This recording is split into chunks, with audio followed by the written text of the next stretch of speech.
சீதையை பிரிந்த ராமன் செய்வதறியாமல் புத்தி சுவாதீனம் இழந்து விட்டான்.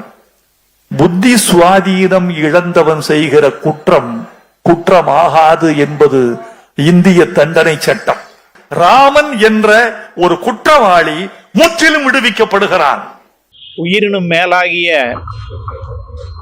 எங்கள் ராமபிரானை தவறாக பேசிய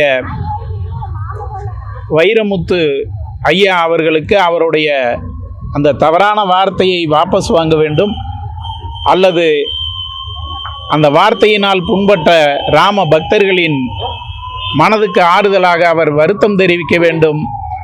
இதை பக்தர்களின் சார்பாக வன்மையாக கண்டிக்கின்றோம்.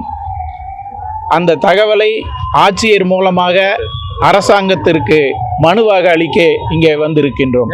மெட்ராஸில் கம்பன் கலை விழாவில் ராமபிரான் சீதையை பிரிந்தபோது மனம் கலங்கி ஒரு மனம் பேதலித்தவராக இருந்தார் என்று ஒரு இறைவனை அவ்வாறு மக்கள் மத்தியிலே பரப்புவது, மக்களுக்கு எப்பெல்லாம் துன்பம் வருகிறதோ அப்பொழுது ராமன் நம்முடன் இருப்பான், ராமா என்று சொன்னால் ஆஞ்சநேயன் வருவான் என்ற ஒரு மாபெரும் நம்பிக்கையோடு அவர்கள் வாழ்ந்து கொண்டிருக்கின்றார்கள்.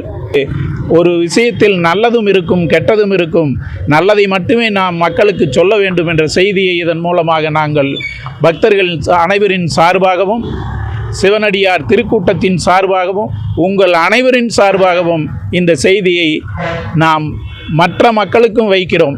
யாராக இருந்தாலும் ஒருவர் மனம் புண்படும்படியாக பேசக்கூடாது.